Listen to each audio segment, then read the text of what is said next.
I don't care about colonialism or anything about that, Gavin. All I know is if you keep bringing this up, I'm going to send you back where I found you, unemployed in Greenland. Ass. The following podcast contains... We're going to talk today about profanity.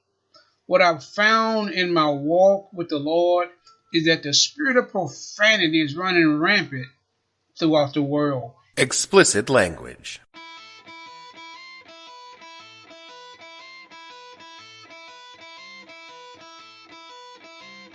Hello and welcome to the podcast that asks a simple question. When you didn't give your fealty to the Tangerine Messiah, what the hell were you thinking? I'm your host, Dave Bledsoe, and this is a Friday, August 23rd, 2018. Everybody comes and comes again edition of the show where we discuss the worshipers of the bronzed pig. Stay tuned. The What the Hell Were You Thinking podcast is brought to you by Secondhand Messiah for all your budget messianic needs. Are you a prophet on a payment plan who suddenly experienced an epiphany and looking to get your cult off the ground? Then check out Secondhand Messiah. We've got robes, print-to-order sandwich board signs, flashy shoots and shoes, or if you're looking to upscale, lightly used luxury vehicles of all makes and models. Secondhand Messiah also offers a selection of temples, churches, mosques, and other houses of worship waiting to be filled with your believers. Already have a congregation and looking for somewhere to wait out the end times? Ask about our Guyanese jungle compound. Only used once. No credit, no worries, because Secondhand Messiah knows all you really need to get a religion going is just a little bit of faith. They won't even watch. They won't even consider. They're brainwashed. Amazing. Yeah. I think they're brain dead. They're really. They're blind, deaf, and very dead. dumb. Blind, deaf, and very dumb. Don't forget, I don't know if you haven't watched the show, I happen to be Jewish by birth, and 75% of all Jews vote Democrat, and they don't like Trump. And this is the greatest president for Jews and for Israel in the history of the world, not just America. Trump's the best president for Israel in the history of the world, and the Jewish people love him like he is the king of Israel. They love him like he is the second coming of God. And in America, American Jews don't like him. They don't even know what they're doing or saying anymore. It makes no sense. In the Southern Baptist churches I grew up in, there were a few sacrosanct articles of faith that framed our religious experience. The first, of course, was that Jesus was the Son of God sent to earth to redeem our sins. The second was that there would be a second coming of Jesus when he returned to gather all the faithful and usher into the kingdom of heaven. And third, no one was allowed to park in Pastor Bob's space, not even on Thursday Bible study led by Deacon Earl. Yes, Natasha, I'm talking about you. I know you're listening. This second rule was always the one that caused discussion amongst the congregation. Not as to it happening, because again, article of faith, so you know it's going to happen. It was always about when it was going to happen. And now, as a general rule, there were two factions. There were those who read their Bible, specifically Matthew 24, verse 36, quote, "But of that day and hour knoweth no man, no, not the angels of heaven, but only my Father," unquote. That's in the King James Version, or as the Southern Baptists know it, That's the official version. The other faction preferred the Book of Revelation stance on the end times and parsed through it for clues which could be compared to shit going down in the world today to see if you know. Breaking news! The second coming of Jesus is here! Now, growing up, my parents were always firmly in the Matthew camp. Jesus was coming, but not today. In fact, keep your calendar open because Christ is sort of a pop-in sort of guy. But one day, you're going to open up your front door and then right there... Oh, God. Oh, it's Jesus. It's Jesus. Over the years, however, they've increasingly moved towards the Revelation camp. And while they both still, aver that no one can know exactly the day, looking around at how things are and what's going on in the world, they're pretty sure it will be any minute now.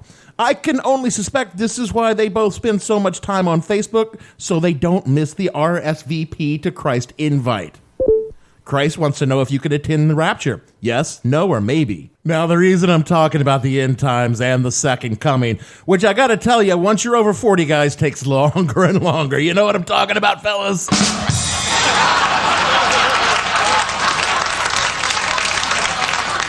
No, seriously, the reason I'm talking about this week is because we've reached the point in our ongoing insanity where Trump has decided he's God. I mean, 10 out of 10 if you're a Ghostbuster. Ray, when someone asks you if you're a god, you say yes! but minus several thousand if you're the president of the United States. Now look, I could play the clip where Trump calls himself the chosen one, and reasonable people would point out that Trump is clearly not calling himself the chosen one in reference to a religion, even if he did turn and stare upward with his arms spread slightly apart to directly invoke religious imagery while he said it.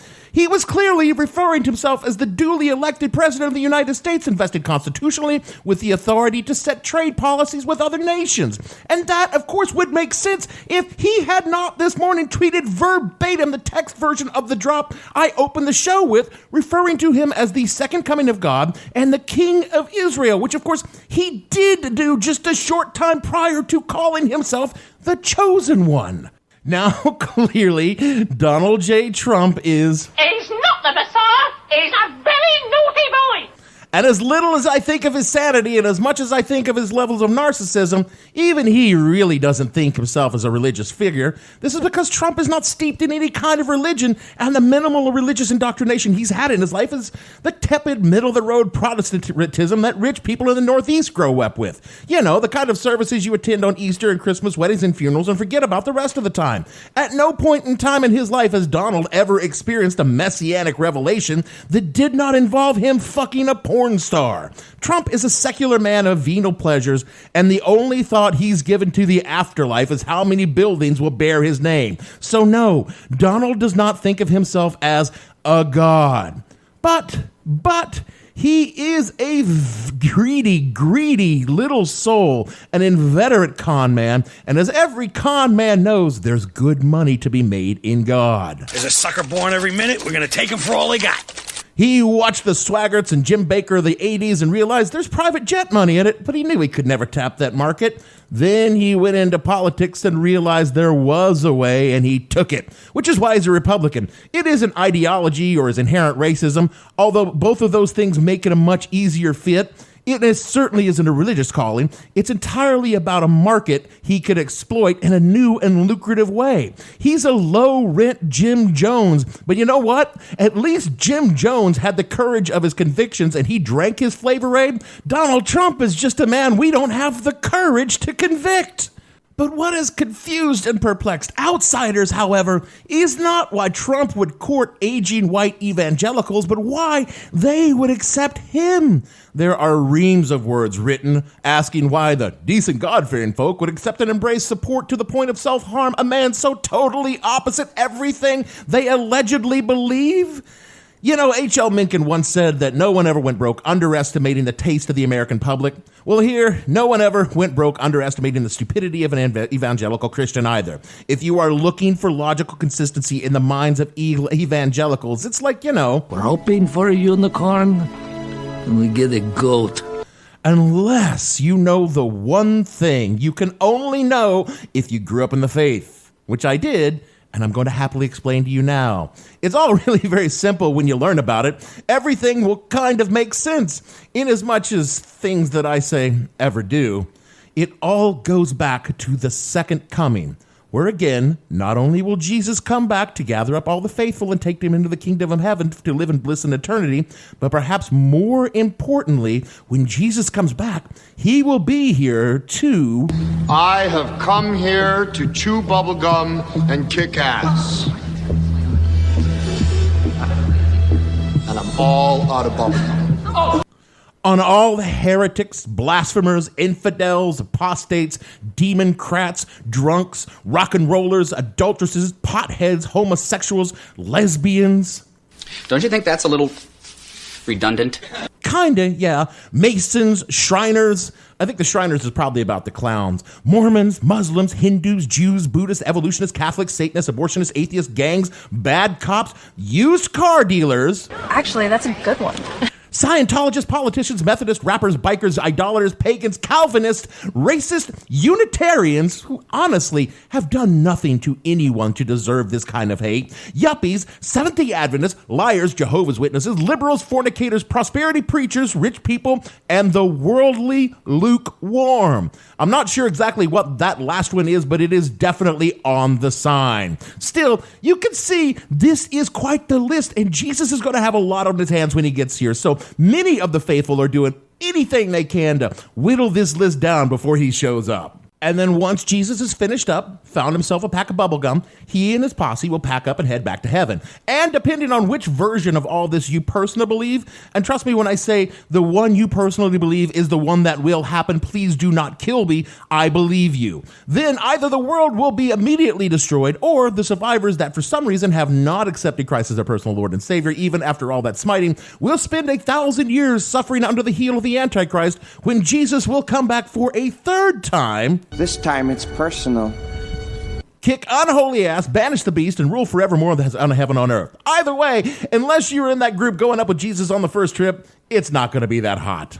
Evangelicals believe this the same way that you or I might believe that Taylor Swift was done wrong by Scooter Braun and she has every goddamn right to those masters. And you know what? She should record them again. You don't do that to an artist. Where did that come from?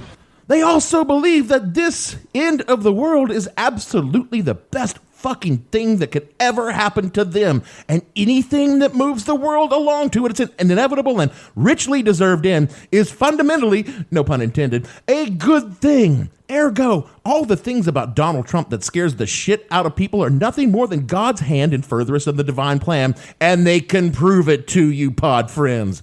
1 Thessalonians 14 through 17, quote, "For if we believe that Jesus died and rose again, even so them also which sleep in Jesus will God bring with him. For this we say unto you by the word of the Lord, that we are alive and remain unto the coming of the Lord shall not prevent them which are asleep. For the Lord himself shall descend from heaven with a shout and the voice of the archangel, and with the trump of God, and the dead in Christ shall rise first. Then we which are alive and remain shall be caught up together, and with them in the clouds to meet the Lord in the air, and so we shall ever be with the Lord," unquote. How about one more? 1 Corinthians, which the orange one himself has referenced. 1 Corinthians 15:52, quote, "In a moment, in the twinkling of an eye, at the last trump, for the trumpet shall sound, and the dead shall be raised incorruptible, and we shall be changed," unquote. What more proof do you need, O ye of little faith? Fine, you want to talk about Israel? Trump could give a flying fuck about Israel. And as a rule, evangelicals believe that Jews are doomed to the lake of fire, not only for, that, killing Jesus thing. Just like, whoa, dude, you can't say that. And I'm like, watch me. I just did. But also the Bible is pretty clear on this Israel thing. We need the Jews in Israel in order to get this whole Armageddon thing started, people. Read your scripture. It is right in there in plain text. Boy, it doesn't say that at all, does it? It does, in fact, not say that anywhere in the Bible. The whole idea came from some whack fucking England in the 19th century and was popularized in the 1970s by a book written by a guy named Hal Lindsey.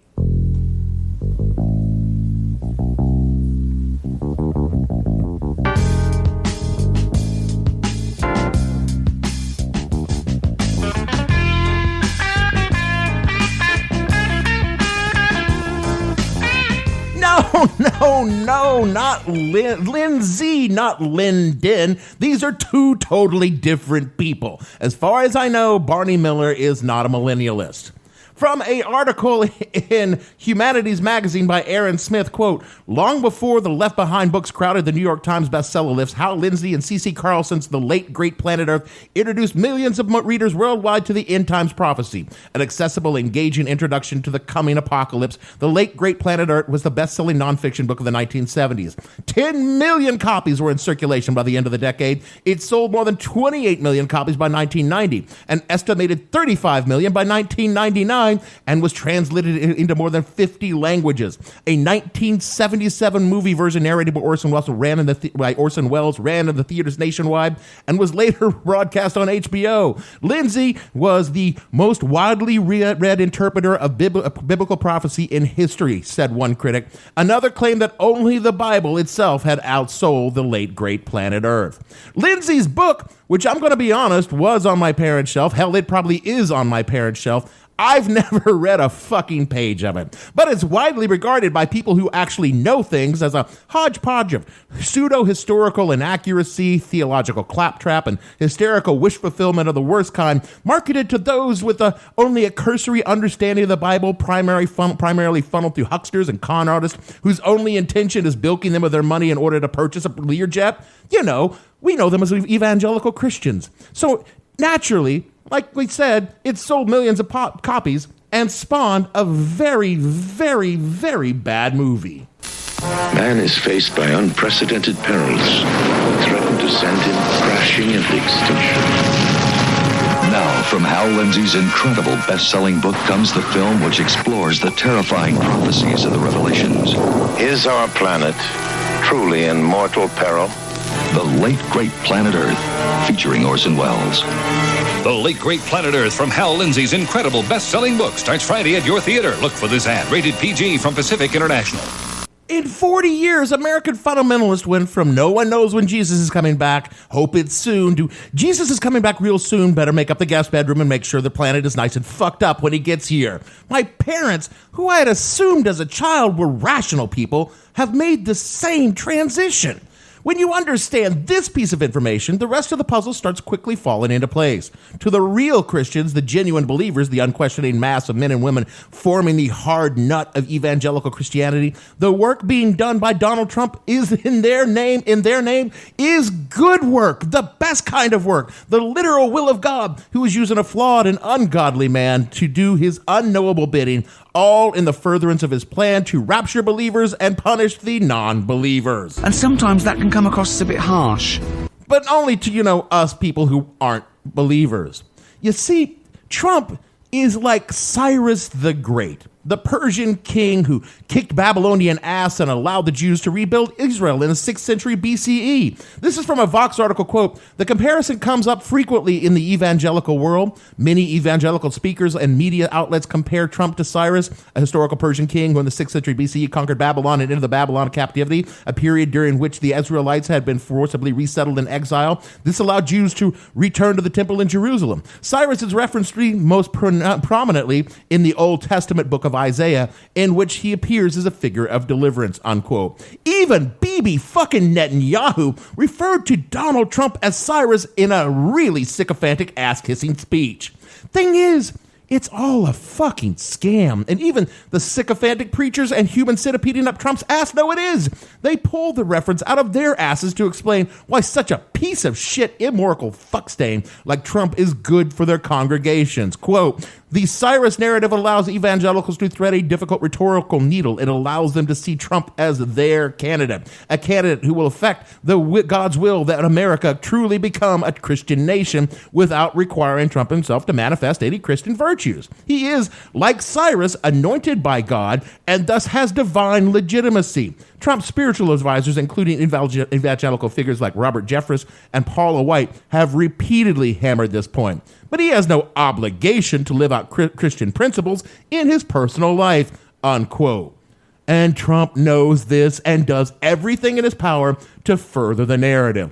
As Trump biographer Tim O'Brien puts it in Bloomberg, quote, "So when Trump gazes into the sky at the White House and says that he's the chosen one, he's not the type who thinks he can actually walk on water. He's the type that's hoping that the droves of evangelical voters might keep falling for his shtick," unquote. Moving the embassy to Jerusalem, his ironically anti-Semitic rhetoric about American Jews not being loyal to Israel, Jared's fake Middle East peace plan, the chosen one bullshit is a total scam to keep evangelicals in lockstep behind them because they are the only thing propping up his power base in the GOP and in the entire fucking country. I mean, fucking Nazis love the guy, but they don't represent a reliable voting bloc, but evangelicals do. And let me tell you, pod friends, they are fucking scared. Scared they are losing their cultural hegemony, their cultural relevance. They see young people leaving the church in droves, and even the quiverful fuckers can't pump out enough babies to fill them pews up. And if the pews are empty, the pastors are going to have to get real jobs if they want to keep making payments on the Escalades. The world is moving too fast for them to keep up. They are culturally unsuited to modernity because they believe in shit proven wrong centuries ago. They were only able to exist for as long as they did because they lived in the acid of nowhere nowhere, and their conmen pastors could cook up whatever bullshit kept filling the offering plates on Sundays. And this is the reason evangelicals all vote for the worst possible candidates, continue to support politicians who are furthering the climate disaster even they can see is happening, or who block even the most minimal of gun rights legislations, who turn a blind eye towards autocrats and human rights violations, who foment racial strife and elevate bigotry because they see all of it as a good fucking thing. This is all leading to steadily and irrevocably to the end of days, the return of Jesus and the punishment of the wicked. That's you and me, pod friends. Trust me, it includes you if you're listening to me. You needn't worry about climate change when you and your bros are going to be kicking it in Hebs with the J-Dog. You know what's funny? Not funny, haha, but funny like, oh shit, that's funny. I'm about to die. The chances are these motherfuckers are right. I mean, not about Jesus coming back. That dude is not fucking showing up back in these parts. He knows when he's not wanted. The last time he popped in, telling folks that maybe it'd be better if we were kind to one another and took care of the weak and generally stopped being such pricks to one another, we nailed dude to some 4x4s and left him there to die. Then, once he was dead, we took all the words about kindness and generosity and in a few short years turned them into a religion based on kindness and generosity to us, the people who believed in that, and then for everybody else, you know. So fuck everybody else. Exactly. Now, you know what? I think Yeshua ben Yosef has moved on to places where people aren't such fucking hypocritical dickbags. Now, what the hypocritical dickbags are right about is that these are the end times. I mean, not the end of the planet, because as Brother George teaches us, the planet isn't going anywhere. We are. We're going away. Pack your shit, folks. We're going away. And in no small part because of the past 50 years when we could have done something to slow or stop the encroaching apocalypse of our own making, people like evangelicals kept electing con artists and liars who were really in it to line their pockets with oil money and fool the credulous dupes into believing they gave a shit about abortion or gay rights or any other social issues so important to evangelicals. And now, when the country is changing and they are doing the same thing by stoking racial fears to keep white simpletons pulling the fucking levers against their own best interests while the planet slowly burns. It's a perfect fucking scam, and it will keep on working because the people being scammed want to be scammed. They need to be scammed because to do otherwise means everything they've been taught, everything they believe their entire lives is wrong, and there will not be a golden Cadillac like Pastor Bob drives taking them to heaven with Jesus at the wheel, and the world they leave to their children is actually going to be a hell on earth of the Bible, and it's their fault. So, you know, don't hold your breath waiting for that to change. Meanwhile, Donald Trump will continue to be Jim Jones handing out cups of Flavor Aid, and we all get to take a sip. That is it for our show this week. I admit I lost my faith. I was going to do a show. I wasn't going to do a show this week. I was tired. Last week was a huge mega show, and I kind of thought maybe I'd blow it off and do a rerun and get drunk here in the studio by myself. But the Lord worked in mysterious ways and gave me the culmination of a prophecy I'd long held, that eventually, Trump would come out and say that he was a god. Not the God, just, you know, a god. And look, that's kind of what he was doing, even though he doesn't actually believe it himself. Speaking of belief, if you believe in me, brothers and sisters, rate and review this show wherever you pray to get your pods so that others may join our little congregation. You too can receive my divine inspiration by following me on the Twitter at @the_hell_podcast, and all of my weekly sermons are right on the SoundCloud at the show name and at whatthehellpodcast.com. So for me, Dave Archmander Bledsoe, producer Apostle Gavin, and all the fictional gospelers on this show, we want to say, if your name is on the guest list, no one can take you higher. They all says that Jesus' great balls will keep you out of the fire. We will see you next week, brothers and sisters. Amen.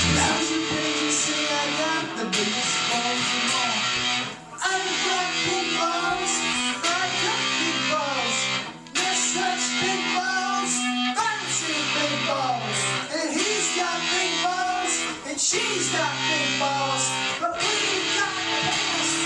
Balls on the wall. Some balls go like bone always full. And everybody